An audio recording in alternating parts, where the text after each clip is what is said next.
their directors were getting perks and allowances the same way they were getting in good times and when the financial fiasco hit them. Northern Rock is a good example in this particular context.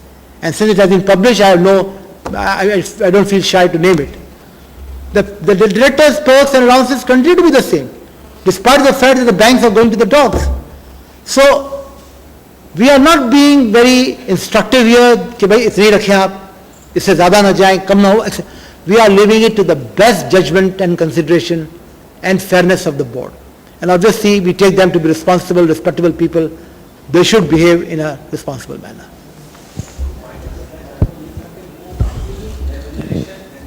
जरूर करें, आप भी करें, लेकिन वो वहाँ पे एक filtering process भी दिया ना, कब तक करेंगे? Disclose भी करना है. Then there will be the shareholders. When that is disclosed and comes before the shareholders, they have a voice of concern to raise, and they can do it. The regulator is also there, but we don't want an over-regulation. There was a time you could not fix your remuneration unless sanctioned by the corporate authority, which is not a good law. That is not a good practice. I think we have come of age. We as the corporate sector should now see the interests of the larger majority. And what is not good for the larger majority could not be good for the few persons. In the short run, yes, but in the long run, never. I would like to see clarification regarding this is the last question internal audit function. We have seen that some companies outsource their internal audit function. So, can the head of internal audit from this outsourced company?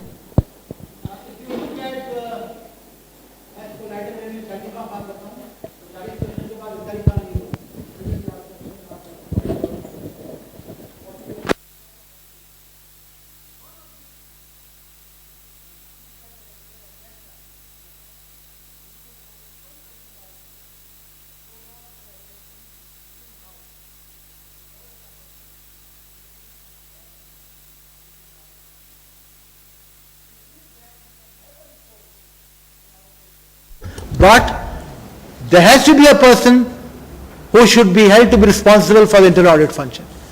The entire thing cannot be outsourced. You cannot outsource the chief executive. You cannot outsource the chief financial officer. Likewise, you cannot outsource the role of the head of internal audit itself. Yes, other resources, supporting resources, by all means you can take that. No harm with that. Sorry. We have the last question by the lady over there. She's been putting up her hands for a long time. जी नहीं जरा हमको दे नहीं हमको दे We want a gender balance as well.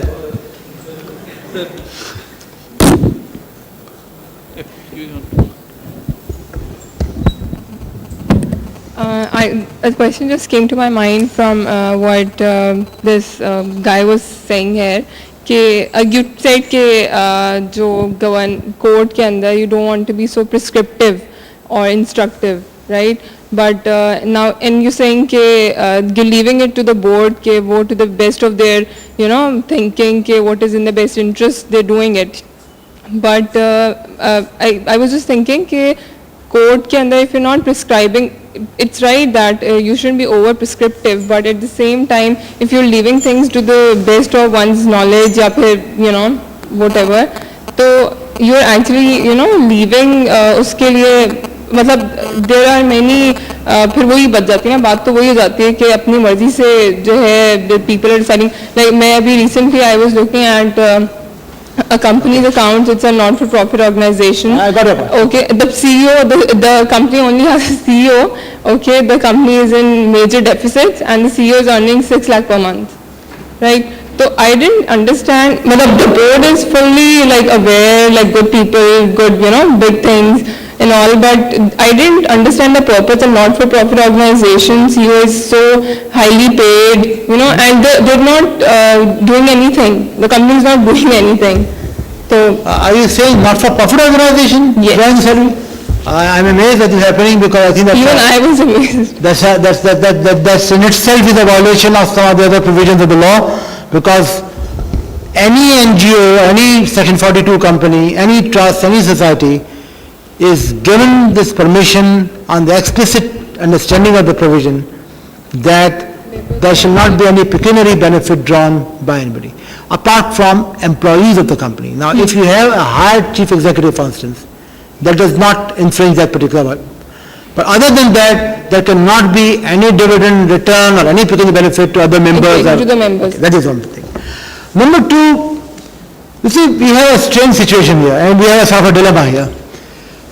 Whenever there is an attempt to prescribe anything, an audience such as this, an enlightened audience such as this, would say, आप लोग बहुत ज़्यादती कर रहे हैं, साहब देखिए, because any figure which you give, any parameter which you prescribe, can be shot down based on this justification of that.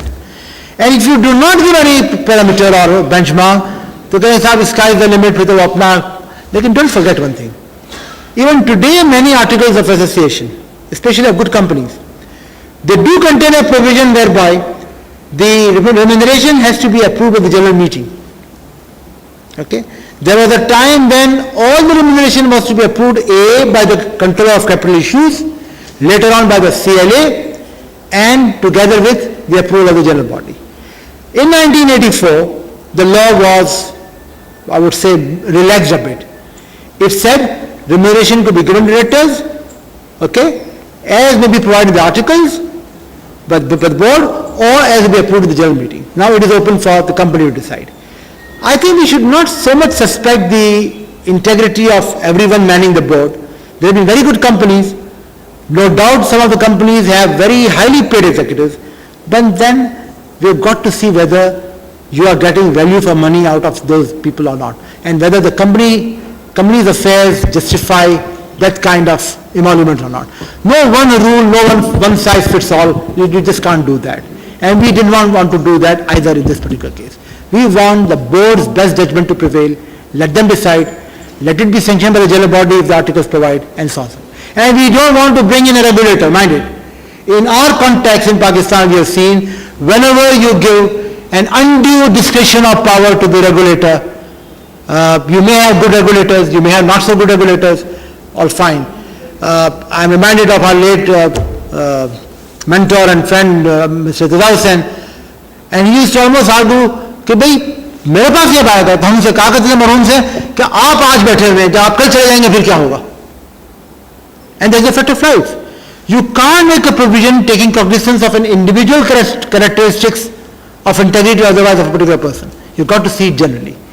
And we hope that if you don't involve regulators unnecessarily in these discretionary powers, the system will be cleaner to that extent.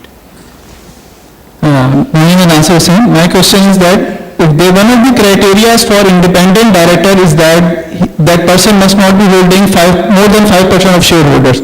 But there are cases that someone is not holding 5% share, but he can represent a corporate entity which is holding 10% or more.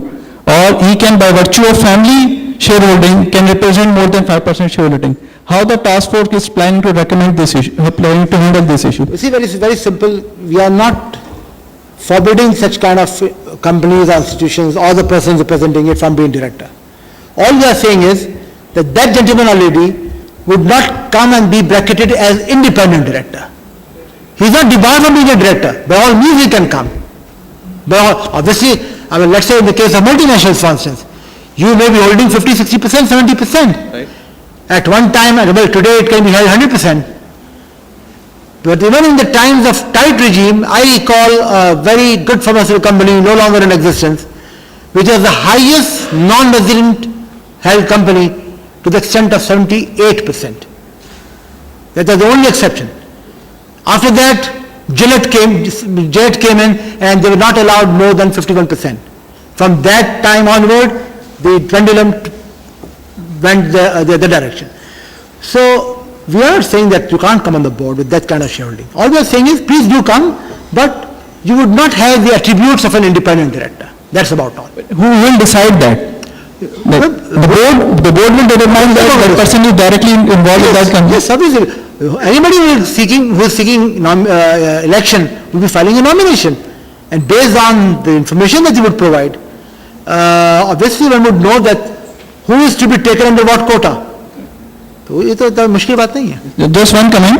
By giving reasonable remuneration to the directors, I think that will become the criteria of leaving or joining a board.